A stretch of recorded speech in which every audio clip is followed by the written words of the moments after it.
Bonjour les licornes et les pirates. Aujourd'hui, je vais vous lire la dernière histoire du livre Contes et légendes de Belgique de Xavier Deutsch aux éditions Ozu. La fée de la Lienne. Il y a bien longtemps, alors que le chevalier Rambert chassait non loin de la Lienne et de l'Amblève, deux rivières de l'Ardenne. Il s'endormit au pied d'un bel arbre, et lorsqu'il se réveilla, il vit qu'une jeune fille se tenait près de lui et le regardait. Elle était si belle, vêtue de voile fin, et son visage était si pur qu'il déclara aussitôt « Qui es-tu donc ? Je ne t'ai jamais vu dans ces vallées. » La jeune fille répondit « Peu importe mon nom, pour toi, je serai Lienne. » Le chevalier, la regardant, sentit grandir en lui un amour si puissant qu'il ne put se retenir de dire « Lienne, du nom de cette rivière, tes yeux sont aussi clairs qu'elle. Je t'en prie, épouse-moi. » La jeune fille baissa le regard, car elle était des plus délicates, et murmura « T'épouser, je le voudrais, car lorsque je t'ai vu, j'ai compris que tu étais plus noble et plus digne d'amour que quiconque. Mais sache-le, je suis une fée, et je ne peux vivre sous cette apparence humaine que durant 5 ans. » « 5 ans » s'écria le chevalier, « mais quel bonheur ce sera de t'avoir à mes côtés durant 5 merveilleuses années. »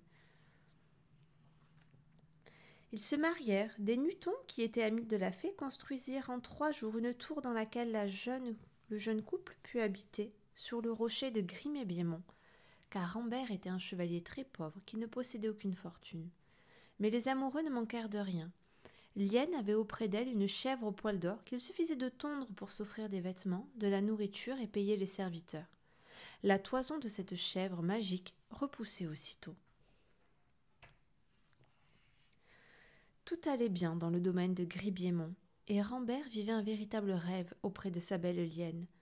Mais le bonheur est fugace, hélas, et 5 années sont bien courtes.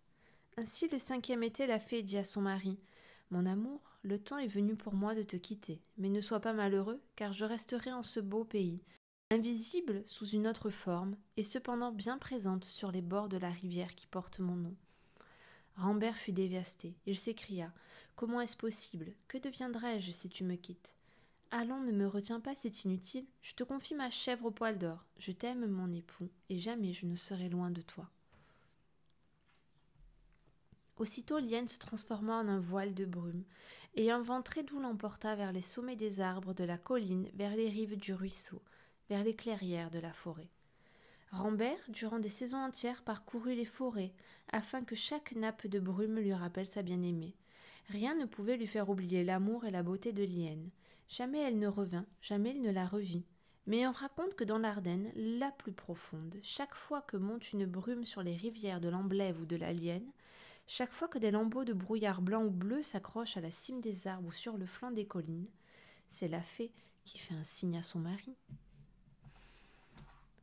Cette histoire vous a plu ? Laissez-moi en commentaire les prochaines histoires que vous voulez que je vous raconte.